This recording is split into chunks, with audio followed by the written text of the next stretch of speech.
नमस्कार, गिरीश गुप्ता के चैनल में आपका स्वागत है। इन्वेस्टमेंट सिंप्लीफाइड सीरीज़ में हम कंपनीज़ के बिजनेस मॉडल का अध्ययन करते हैं। हम ये जानने की कोशिश करते हैं कि कंपनी का कारोबार क्या है, उसके भविष्य की योजनाएं क्या हैं और कंपनी की स्ट्रेंथ और वीकनेसेस क्या हैं। ये सब इसलिए ताकि आप अपने शेयर के बारे में, उस कंपनी से रिलेटेड जो शेयर है उसके बारे में एक इन्फॉर्म्ड डिसीजन ले सकें, और वह भी सरल, आसान और सुगम हिंदी में। तो आइए शुरू करते हैं आज की कंपनी का बिजनेस मॉडल एनालिसिस, जिसका नाम है जियो फाइनेंशियल सर्विसेज। इस कंपनी के बिजनेस मॉडल के अध्ययन करने का अनुरोध हमें दत्ता विदर्भ वीलॉग्स 154 और सुमन देवी जी ने किया है। तो देखिए, ये बिजनेस मॉडल शुरू करें उससे पहले मैं आपको एक उदाहरण देना चाहता हूँ। आपने एक खिलौना आता है या बच्चों का, या उसमें खिलौना प्लस टॉफ़ी कह लीजिए, खिलौना प्लस कैंडी कह लीजिए उसमें, तो उसका नाम होता है किंडर जॉय।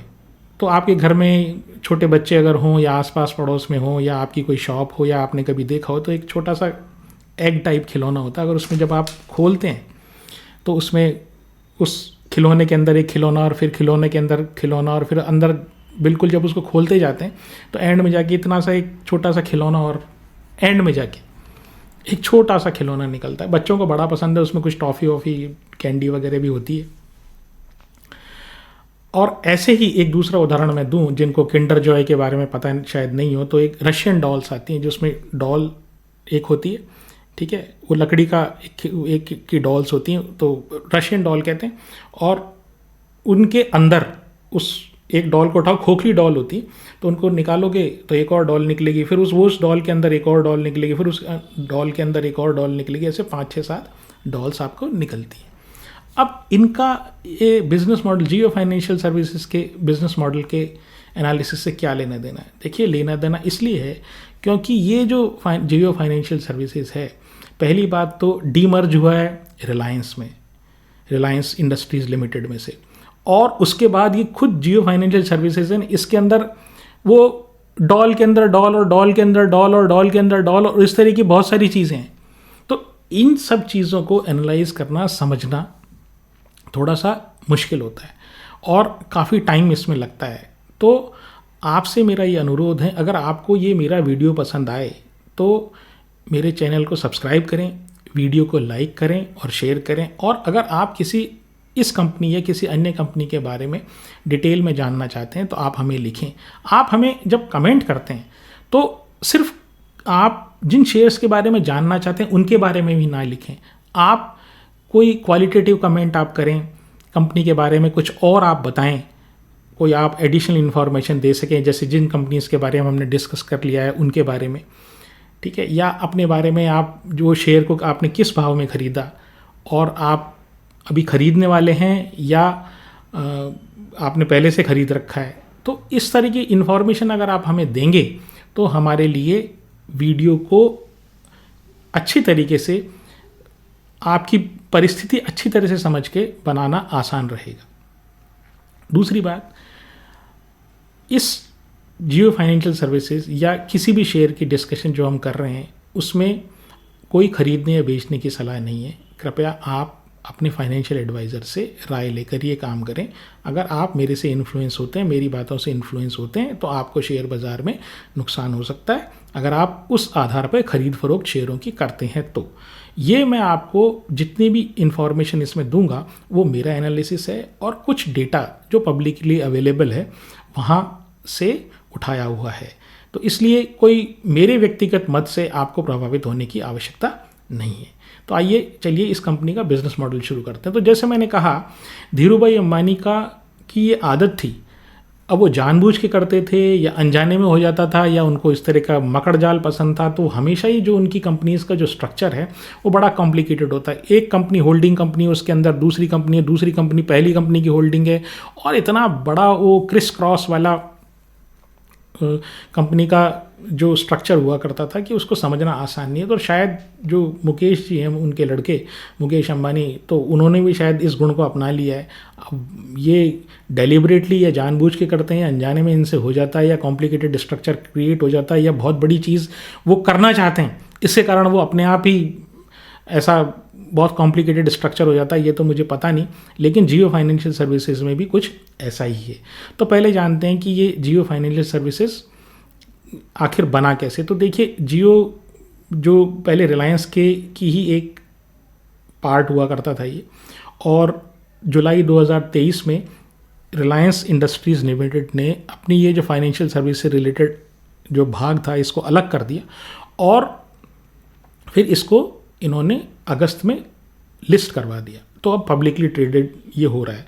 तो जिस टाइम इन्होंने जुलाई 2023 में जब इसको डिमर्ज किया था अपने से जियो फाइनेंशियल सर्विसेज को, तो इसका जो डिस्कवर्ड प्राइस था वो 261.85 यानी करीब करीब 262 रुपये निकल के आया था।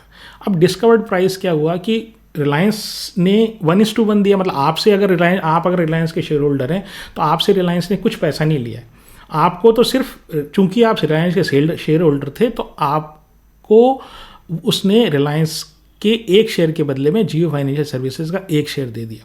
तो अब इसका डिस्कवर्ड प्राइस कैसे आया? वो ऐसे आया कि जब रिलायंस का पिछले दिन बंद भाव हुआ और जिस दिन वो प्राइस डिस्कवरी हुई उस दिन का ओपन भाव, उन दोनों का जो डिफरेंस है वो 261 रुपये 85 पैसे आता था, या करीब करीब 262 रुपये आता था। फिर इसकी अगस्त 2023 में लिस्टिंग हुई, तो लिस्टिंग के बाद भी लोगों में बड़ी हाइप रही, और अप्रैल 2024 होते होते तो ये 261 रुपये 85 पैसे का शेयर 395 रुपये तक का ऑल टाइम हाई, 395 के आसपास 400 395 करीब करीब प्राइस उसने टच कर लिया। और रिटेलर्स में, जो रिटेल इन्वेस्टर्स हैं, पब्लिक में बड़ी हाइप थी, मीडिया में भी बड़ी हाइप थी कि ऐसा होगा वैसा होगा। तो जानने की कोशिश करते हैं कि वस्तुस्थिति क्या है, क्योंकि अब इस शेयर का जो प्राइस है, जैसे ही मंदी आई वैसे ही इस शेयर का जो प्राइस है ना वो घट के 200 रुपये से नीचे आ गया है। तो अब जो 400 रुपये में यानी 395 या जो टॉप में जो फंसे हुए रिटेलर होंगे तो वो सोच रहे होंगे कि आखिरकार, क्योंकि रिटेल वाला जो है ना लेता पहले विचार बाद में करता है कि इसका बिजनेस मॉडल क्या है और ये सब। तो पहले एक बार समझ लेते हैं तसल्ली से कि कंपनी करती क्या है। देखिए, जियो फाइनेंशियल सर्विसेज जो है ना, पहली चीज़ खुद कुछ नहीं करती है। ये कोर 3 शब्द में बोलूँगा आपको, और तीनों शब्दों को आपको अच्छे से समझना है, और वो तीनों चीज़ें जो है ना इस कंपनी को समझने में आपको आपकी मदद करेगी। तो जियो फाइनेंशियल सर्विसेज खुद कुछ नहीं करती है। हाँ, खुद कुछ नहीं करती है। ये एक होल्डिंग कंपनी है, उसको आप ऐसे कहते हैं, जो टेक्निकल टर्म्स में आरबीआई ने इस तरह की कंपनीज को कोर इन्वेस्टमेंट कंपनीज का नाम दिया। अब ये कोर इन्वेस्टमेंट कंपनीज का मतलब क्या है कि इनके अंडर में, यानी जियो फाइनेंशियल सर्विसेज के अंडर में कई सारी कंपनीज हैं जो अलग अलग काम करती हैं, और जियो फाइनेंशियल सर्विसेज जो है ना उनमें ऑलमोस्ट कई जगह 100% और कई जगह 50% अपना स्टेक होल्ड करता है। मेरी आशा है आपको ये बात समझ में आ गई। यानी जियो फाइनेंशियल सर्विसेज नाम से कोई कंपनी ऐसी नहीं है जो खुद कुछ काम करती हो, ये एक होल्डिंग कंपनी है जिसको आरबीआई कोर इन्वेस्टमेंट कंपनी के रूप में कैटेगराइज करता है। अब कैसे, वो मैं आपको आगे और थोड़ी सी डिटेल दूंगा तो शायद ये बात और क्लियर हो जाएगी।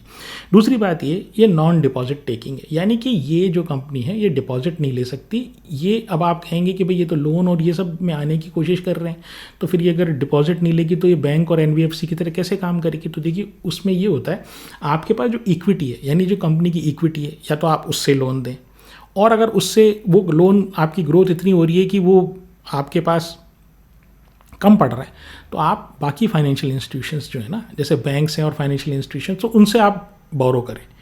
आप डायरेक्ट पब्लिक से जो है ना डिपॉजिट नहीं ले सकते। तो इसका ये नॉन डिपॉजिट टेकिंग कंपनी है, ठीक है। दूसरी बात, सिस्टमिकली इंपॉर्टेंट है। सिस्टमिकली इंपॉर्टेंट का मतलब ये कि अगर इस चीज़, ये भी आरबीआई के सब ये जो तीनों टर्म मैंने बताया, core investment company, non deposit taking company और सिस्टमिकली इंपॉर्टेंट कंपनी, ये सब आरबीआई के टर्म्स हैं। आरबीआई ने इस तरह के टर्म्स रखे हुए हैं और इनका कुछ टेक्निकल मतलब है जो मैं आपको समझा रहा हूँ। तो सिस्टमिकली इंपॉर्टेंट का मतलब ये है कि ये जो है ना कंपनी, ये इनके पास जो असेट अंडर मैनेजमेंट है, यानी कि ये लोन या जो भी काम ये दे रहे हैं ना, या जो इनकी नेटवर्थ है, आप ये समझ लीजिए कि ये एक बड़ी कंपनी है, एक बड़ी फाइनेंस कंपनी है, और जिसके फेल होने पर पूरे फाइनेंशियल सिस्टम में लोड आ सकता है, जोर आ सकता है। ठीक है, मतलब अगर ये फेल हो जाती है तो जहाँ से इन्होंने उधार लिया है उनको भी प्रॉब्लम आएगी, और फिर उनकी हालत ख़राब होगी। फिर क्योंकि बैंकिंग और फाइनेंशियल सर्विसेज आपस में लेन देन करते ही रहते हैं, तो सब पे एक दूसरे पे असर आता है।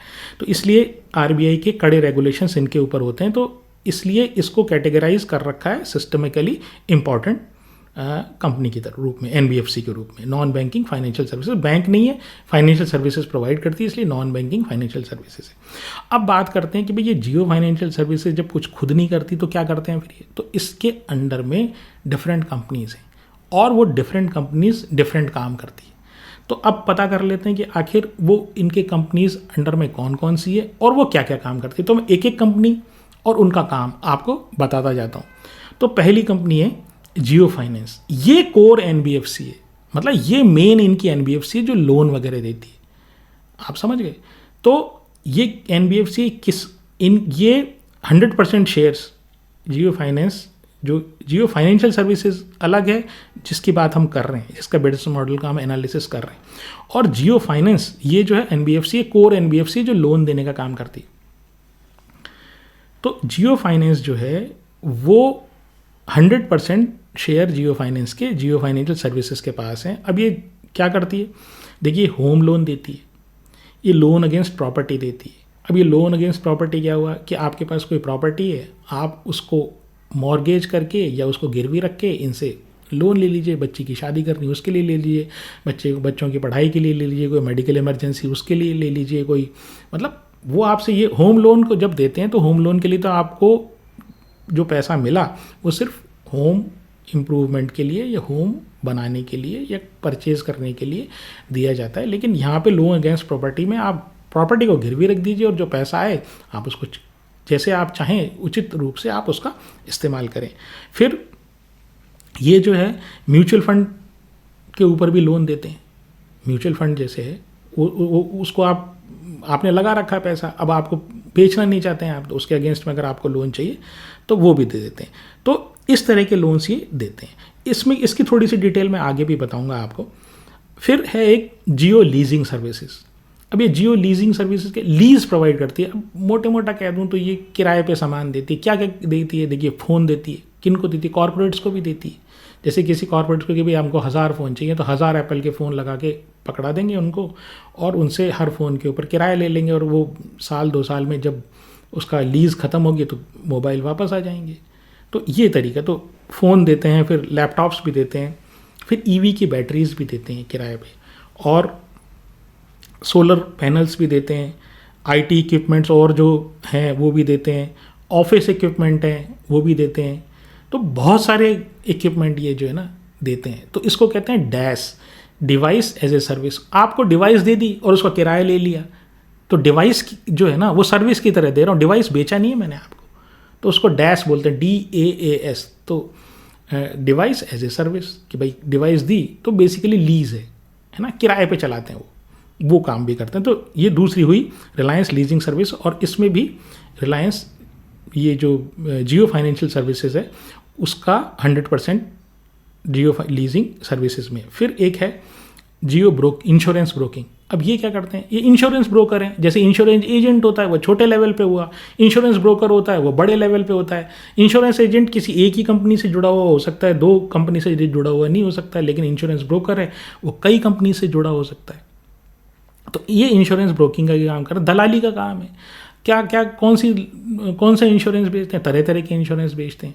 पहली चीज़ जैसे बता, लाइफ इंश्योरेंस बेचते हैं, हेल्थ इंश्योरेंस बेचते हैं, ऑटोमोबाइल इंश्योरेंस बेचते हैं, ठीक है। फिर एक एम्बेडेड इंश्योरेंस बेचते हैं। एम्बेडेड इंश्योरेंस का मतलब क्या हुआ भाई, इनसे कोई किसी ने साहब ये लैपटॉप मंगवा लिए। अब लैपटॉप जब वो देते हैं तो पहले से इनकी जो कंपनी है ना इंश्योरेंस ब्रोकिंग, वो उसमें इंश्योरेंस करके रखती है कि भैया ऐसा है, तुम ले तो जा रहे हो लेकिन ये इंश्योरेंस का भुगतान भी तुमको करना पड़ेगा।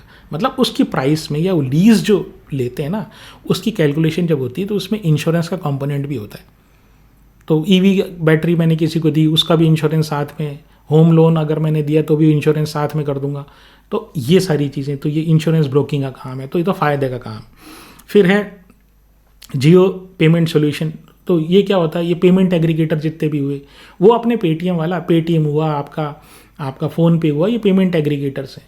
तो ये जो भी मतलब पेमेंट एग्रीगेटर क्या हुआ कि जो एक मर्चेंट है जहाँ पे मतलब आप पैसा दे रहे हो और जो ग्राहक है उसके बीच में एक गेटवे, मतलब इसके थ्रू जाएगा। जैसे आप पेटीएम के थ्रू आप पेमेंट कर रहे हैं तो एक तरफ आप हैं, बीच में पेटीएम है, तीसरी तरफ मर्चेंट है। तो पेटीएम के थ्रू आपका पैसा जो है वो आप मर्चेंट के पास जाता है।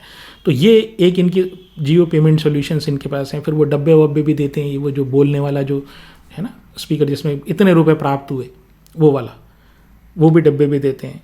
फिर एक है इनका जो AMC, इसमें भी जियो पेमेंट सॉल्यूशन में भी इनका 100% स्टेक है, मतलब जियो फाइनेंशियल सर्विसेज का 100% स्टेक है।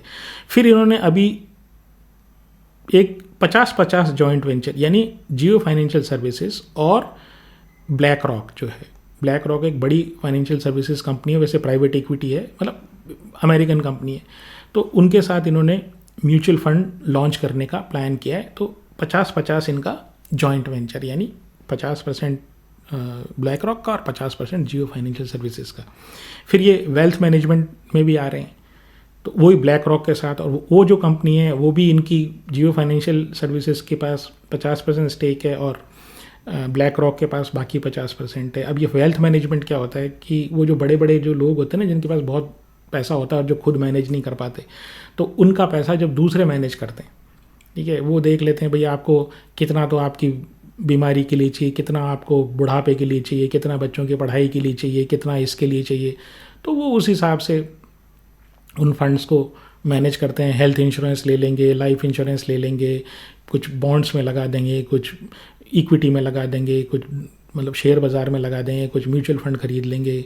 और फिर जैसे जैसे सिचुएशन चेंज होती है आदमी की, मतलब जो कैश फ्लोज उसको मान लीजिए, वो जो आपका क्लाइंट है वेल्थ मैनेजमेंट वाला, उसकी रिक्वायरमेंट चेंज हो रही है, भाई मुझे तो अब पैसा चाहिए, तो है ना, और कैश फ्लो रेगुलर चाहिए। मान लीजिए उसका कोई धंधा में मंदी आ गई या कुछ उसका कैश फ्लो पिटने लग गया, तो वो जो वेल्थ मैनेजर है वो इस हिसाब से वो पोर्टफोलियो को चर्न भी कर देता है, और चर्न का मतलब चेंज भी कर देता है। तो बात ये है कि उसमें भी फीस लेनी है इनको।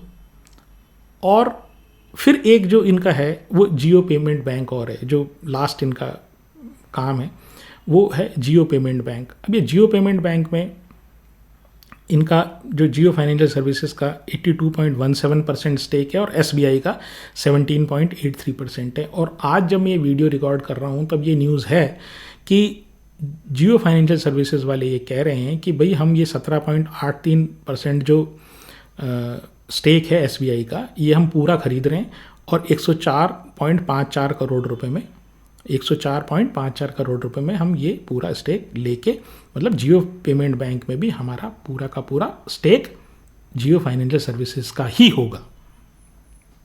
ठीक है, ये रही इनकी बिजनेसेस की बात। अब इसके अलावा ये क्या कर रहे हैं, इनका एक ऐप भी है। ठीक है, वो ऐप किस चीज़ पे बेस्ड है, वो इस चीज़ पे बेस्ड है भाई आपकी सारी फाइनेंशियल सर्विसेज का जो समाधान है ना वो हम कर देंगे। अब आप क्या करते हो, तो एक आदमी या कोई भी ट्रांजैक्शन, एक नॉर्मल आदमी क्या क्या ट्रांजैक्शन करता है, या तो बोरो करता है, ठीक है, या वो ट्रांजैक्शन करता है UPI से इधर से उधर पेमेंट देना। ठीक है, जैसे UPI से पेमेंट कर रहे हैं आप, या तो मर्चेंट को पेमेंट कर रहे हो, या किसी थर्ड पार्टी को कर रहे हो, या किसी अपने रिलेटिव को कर रहे हो, अपने बच्चा कहीं हो या अपने दोस्त कहीं हो, तो उसको पैसा ट्रांसफ़र अपन करते हैं UPI के थ्रू, जिस तरीके से करते हैं।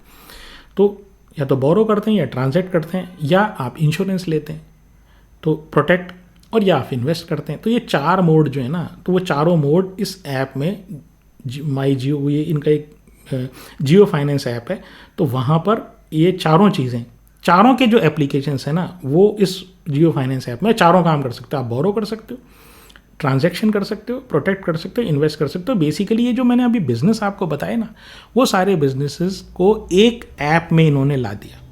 भाई आप तो उस ऐप खोलो, आपको जो चाहिए ना वो हम करके दे देंगे आप, सीधी सी बात। ठीक है। अब वो उसके थ्रू ये क्या क्या काम कर रहे हैं, ये जो ऐप में एक और फैसिलिटी कि आप डिजिटल गोल्ड खरीद सकते हो, वही कमीशन की बात। फिर आप वहाँ से जो है ना banking, insurance, loan, UPI payment foreign को भी कर सकते हैं। तो ये फॉरेन यूपीआई भी इन्होंने उस ऐप में डाली हुई है। तो यूएई, सिंगापुर, ठीक है, भूटान, नेपाल, श्रीलंका, फ्रांस तक आप वो उस ऐप से आप पेमेंट कर सकते हो। तो फॉरेन एक्सचेंज का ट्रांजैक्शन भी है बेसिकली उसमें। अब ये सब चीज़ें तो समझ ली, तो ये इतनी सारी चीज़ों में ये तो कंपनी तो अच्छी लग रही है। हाँ, कंपनी बहुत अच्छी है, लग भी बहुत अच्छी रही है, लेकिन अब ये देखिए इसमें कुछ और बातें हैं जो मैं आपको बताऊंगा। पहली चीज़ आप ये समझ लीजिए कि इस सब चीज़ों में इनको फ़ायदा क्या होगा, मतलब ये कैसे मूव करेंगे। तो ये कहते हैं कि हम जो है ना, हम लोगों के पास कस्टमाइज सॉल्यूशन पहुंचाएं। कस्टमाइज का मतलब क्या? कस्टमाइज का मतलब ये कि कोई भी चीज़ आपकी रिक्वायरमेंट के अनुसार, आपकी जो ज़रूरत होगी ना, वो हम आपको पहचानेंगे और उस हिसाब से हम आपको सॉल्यूशन प्रोवाइड करेंगे। आपको हेल्थ इंश्योरेंस की ज़रूरत है, हम हेल्थ इंश्योरेंस देंगे। अगर आपको लोन की ज़रूरत है, हम लोन ले लीजिए।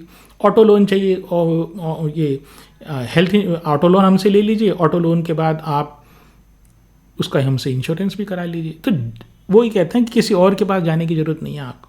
ये इनका कुछ आइडिया। और डिजिटल KYC के थ्रू, जैसे भारत में, पूरे भारत में ये आधार इनेबल्ड जो KYC है, जिसको KYC कहते हैं, इसके थ्रू बोले हम फटाफट आपको काम करके दे देंगे। आप भाई धक्के खाने की पेपर वर्क की और हम आएंगे आपके पास। अब ये पहुँचेंगे कैसे?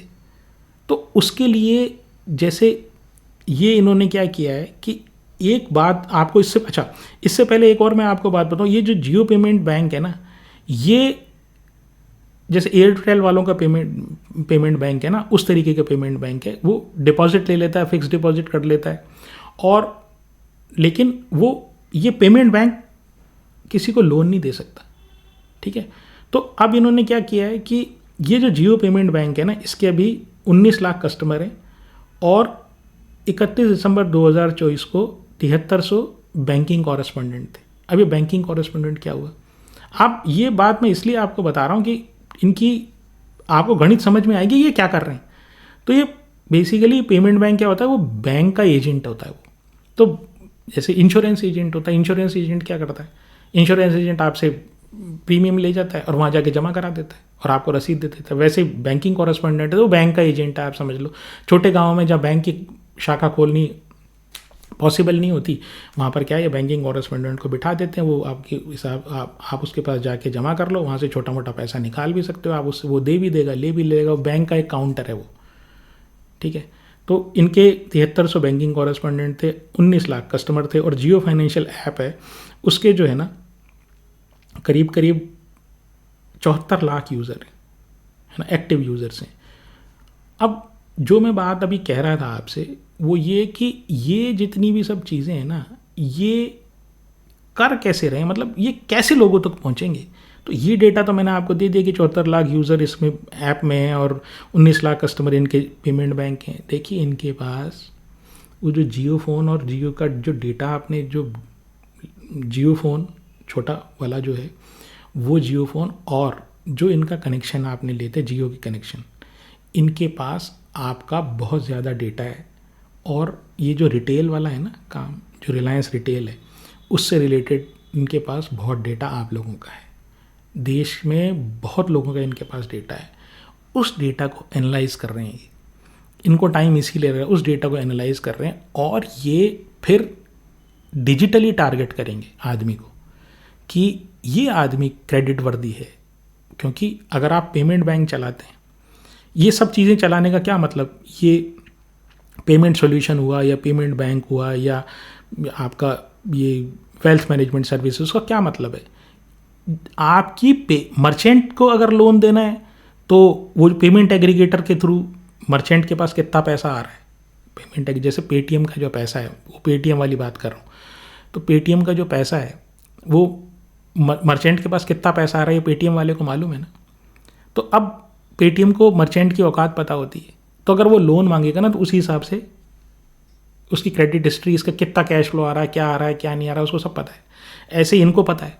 अगर ये जो पेमेंट सॉल्यूशन चलाते हैं, तो पेमेंट एग्रीगेटर का जब काम करेंगे तो इनको ये बात पता है कि इसकी कैपेसिटी क्या है, इसका कितना पैसा आता है, इसको कितना पैसा उधार देना चाहिए। बेसिकली सब चीज़ फीस और लैंडिंग, इसके ऊपर इनका फोकस है। तो ये डेटा को एनालाइज करेंगे, आपका हमारा डेटा, यूपीआई भी, जो जितनी भी चीज़ है, यूपीआई वालों को सब पता होता है। अगर आप कोई भी यूपीआई इस्तेमाल कर रहे हैं तो उसको पता है ना आप किस टाइम पे क्या पेमेंट कर रहे हैं। तो वो डेटा जो वो है उनके पास जाता है, स्टोर होता है, और वहाँ पर ये एनालाइज कर रहे हैं। तो ये भी ये एनालाइज कर रहे हैं। और अब तो डेटा एनालिटिक्स और एआई इतनी ज़्यादा आगे बढ़ चुकी है कि आसानी से मॉडल बना के, मतलब मॉडल का मतलब ये है कि एक सिस्टम बना के, आप ये समझ लीजिए, कुछ रूल्स रेगुलेशन आप कंप्यूटर में फीड कर दें और उस हिसाब से वो आपको अच्छे अच्छे ग्राहकों की लिस्ट बना के दे देगा कि भाई ये ग्राहक जो है ना, ये आप टारगेट कर सकते हो कि भाई ये तो लोन के लिए ये अच्छे हैं, और आपका इंश्योरेंस के लिए ये वाले अच्छे हैं, और ये इसके लिए आपकी हर हरकत जो है ना, हर हरकत ये सारे ऐप्स जो हैं वो ट्रेस कर रहे हैं। तो उस हिसाब से ये आपको टारगेट करते हैं। अब मैं बात जो करने जा रहा हूँ, अब थोड़ी सी इनकी वैल्यूएशन की बात करें। थोड़ी सी मैंने इस बार बजाज फाइनेंस से इसको कंपेयर किया है, और ये जानने की कोशिश हम कर रहे हैं कि आखिरकार बजाज फाइनेंस और जियो फाइनेंस, इनमें क्या, जियो फाइनेंस कितना बड़ा बन सकता है, जियो फाइनेंशियल सर्विसेज कितना बड़ा बन सकता है, क्या हो सकता है। तो देखिए, पहली बात, एक जो इसमें ख़ास बात है ना, वो ये है कि रिलायंस इंडस्ट्रीज़ के इस जियो फाइनेंशियल सर्विसेज के पास ट्रेजरी शेयर्स हैं, और वो 41 करोड़ 30 लाख हैं। जब इसका डीमर्जर हुआ जियो फाइनेंशियल सर्विसेज का, तो विरासत में इस जियो फाइनेंशियल सर्विसेज को 41, रिलायंस इंडस्ट्रीज लिमिटेड के 41 करोड़ 30 लाख शेयर मिले, जिनसे इनको डिविडेंड आता है। अब ये जियो फाइनेंशियल सर्विसेज जो है, उसको या तो शेयर को धीरे धीरे बेच दे और अपनी बाकी जो पैसे की रिक्वायरमेंट उसको पूरी कर ले, या होल्ड कर ले। अगर होल्ड करेगा तो डिविडेंड आएगा, और अगर बेचेगा तो फिर उस पैसे को इनको ये बिजनेस में लगाएगा। अब आज की तारीख में जो बात है वो ये है कि अगर मैं इस कंपनी का, जियो फाइनेंशियल सर्विसेज का मार्केट कैपिटलाइजेशन कैलकुलेट करूं, तो वो करीब 1,31,000 करोड़ का है। 1,31,000 करोड़ का मार्केट कैपिटलाइजेशन है। इसका मतलब क्या हुआ, यानी मेरी जेब में अगर 1,31,000 करोड़ होना, तो मैं जियो फाइनेंशियल सर्विसेज के सारे शेयर खरीद लूँगा। 100% शेयर्स का मालिक मैं, कंपनी का मालिक मैं बन जाऊँगा। अब ये 1,31,000 करोड़ है ना, इसमें से मैंने क्या कहा, 41 करोड़ 30 लाख शेयर्स जो है ना, वो रिलायंस के शेयर हैं। तो उसको अगर मैं माइनस कर दूँ, तो रिलायंस के शेयर का भाव करीब 1160 है आज की तारीख में। तो मैं 1160 को 41 करोड़ 30 लाख से मल्टीप्लाई कर दूं, तो 47,900 करोड़ रुपए होता है। तो 47,900 करोड़ रुपए जो, तो क्या हुआ, जो मार्केट कैप है, जियो का मार्केट कैप है, उसमें रिलायंस का शेयर भी, शेयरों की कीमत भी शामिल है ना। तो 1,31,000 करोड़ की मार्केट कैप हुआ, उसमें से 47,900 करोड़ रुपया वो मैं माइनस कर देता हूँ, जो रिलायंस की वैल्यू है। हम ये जानने की कोशिश करते हैं कि बाकी सब की वैल्यू कितनी है, बाकी बिजनेस की वैल्यू कितनी है। तो ये मिला के अगर मैं रिलायंस के शेयर्स की वैल्यू माइनस कर दूँ, तो मेरे पास 83,100 करोड़ रुपया इसकी वैल्यू आती है, इसके बिजनेस की वैल्यू। इसके अलावा अभी इन्होंने जो ये मैंने बताया आपको कि जियो पेमेंट बैंक में इन्होंने 17.83% SBI का हिस्सा खरीदा है, वो 104.54 करोड़ रुपए में खरीदा है। तो इसका मतलब 17.83% की जो वैल्यू है वो 104.54 करोड़ रुपए हुई। तो 100% की वैल्यू, यानी जियो पेमेंट बैंक की जो वैल्यू आती है ना, वो करीब 586 करोड़ रुपए आती है। वो कैलकुलेट आप करेंगे तो आपको पता लग जाएगा। तो अब ये 83,100 करोड़ रुपए तो बाकी बिजनेस की वैल्यू, जियो के, रिलायंस के शेयर्स हटा के जियो फाइनेंशियल सर्विसेज की जो वैल्यू है वो 83,100 करोड़ रुपया, और इसमें से 600 करोड़ रुपये पेमेंट बैंक की वैल्यू। तो अब जो नेट वैल्यू जो आती है ना, वो 82,500 करोड़ रुपये आती है। और इसमें जियो फाइनेंस की, जियो लीजिंग की, जियो इंश्योरेंस ब्रोकिंग की, जियो पेमेंट सॉल्यूशन की, और इसके अलावा इनकी एएमसी की, वेल्थ मैनेजमेंट की, और ये सारी कंपनीज की वैल्यू 82,500 करोड़। मोटा मोटा हिसाब मैं आपको बता रहा हूँ, ठीक है ना, बहुत रफ कैलकुलेशन बता रहा हूँ। कॉम्प्लिकेटेड कैलकुलेशंस देखिए करने से कोई फ़ायदा नहीं है, और जितना ज़्यादा आप कॉम्प्लिकेटेड कैलकुलेशन में जाएंगे ना, उतना ज़्यादा आपको शेयर की खरीद फरोख्त में या शेयर के बारे में निर्णय लेने में मुश्किल आती है। तो ये मोटा मोटा हिसाब मैंने बताया, तो 82,500 करोड़ रुपए की इनकी बाकी बिजनेस की वैल्यू है। अब बात ये है कि ये जो बिजनेसेस है ना, ये भी स्टार्ट ही नहीं हुए। म्यूचुअल फंड का बिजनेस इनका स्टार्ट नहीं हुआ है, वेल्थ मैनेजमेंट का बिजनेस इनका स्टार्ट नहीं हुआ है, इसके अलावा ये जो पेमेंट सॉल्यूशन है ये बहुत ज़्यादा नहीं चलता है। अब इनका जो एक बिजनेस जो चल रहा है ना, वो है ये जियो फाइनेंस वाला जो एनबीएफसी वाला बिजनेस है, और उसकी जो टोटल एयूएम है वो 4200 करोड़ रुपए 31 दिसंबर 2024 को 4200 करोड़ रुपए मात्र। मतलब ये जितनी इनके पास असेट है, जितने लोन वोन इन्होंने दे रखे हैं, उसकी जो टोटल वैल्यू है ना वो 4200 करोड़ रुपए। और केवल इनकी 7 सिटीज़ में, जियो फाइनेंस की बात कर रहा हूँ जो एनबीएफसी है, जो इनका एक पार्ट है। तो जियो फाइनेंस जो जियो फाइनेंस सर्विसेज जो है, जियो फाइनेंस लिमिटेड, वो 7 सिटीज़ में और प्रेजेंट है, और मात्र 9 ऑफिस है। तो काम अभी चल ही रहा है इनका, अभी इनका कोई फुल फ्लेजेड काम हुआ नहीं है। इसके कंपैरिजन में आप बजाज फाइनेंस को देखो, तो हमने ये जो मार्केट कैप निकाला 82,500 करोड़ रुपए, उसमें से ये सारे बिजनेस को जियो पेमेंट के अलावा बाकी सारे बिजनेस है ना, Jio finance, leasing service, insurance broking, payment solution, और एएमसी, और ये सब वेल्थ मैनेजमेंट, ये सब की वैल्यू 82,500 करोड़ रुपए होती है। एयूएम जियो फाइनेंस के पास 4200 करोड़ रुपए का है, और इसके कंपैरिजन में बजाज फाइनेंस का जो मार्केट कैपिटलाइजेशन है, वो जो इसकी मार्केट कैपिटलाइजेशन है वो 5,30,000 करोड़ रुपए का है, और उसका जो एयूएम है ना वो 3,98,000 करोड़ रुपए का है। अब आप देख लीजिए इनका जो अभी एयूएम है, यानी काम अभी इनका चल रहा है, शुरू किया इन्होंने, तो ये 4200 करोड़ रुपए का है। बजाज फाइनेंस का 3,98,000 करोड़ रुपए का, 3,98,000 करोड़ रुपए का एयूएम है, यानी लोन जो उन्होंने दे रखी है ना, आप ऐसे समझ लीजिए लोन बुक, जितने लोन दे रखे हैं ना वो उसकी वैल्यू, और इनकी 4200 करोड़, उसकी 3,98,000 करोड़ रुपए। बजाज फाइनेंस का जो मार्केट कैपिटलाइजेशन है वो 5,30,000 करोड़, और इनका जैसे मैंने बताया कि वो करीब 82,500 से 83,000 करोड़ रुपए का मार्केट कैप है।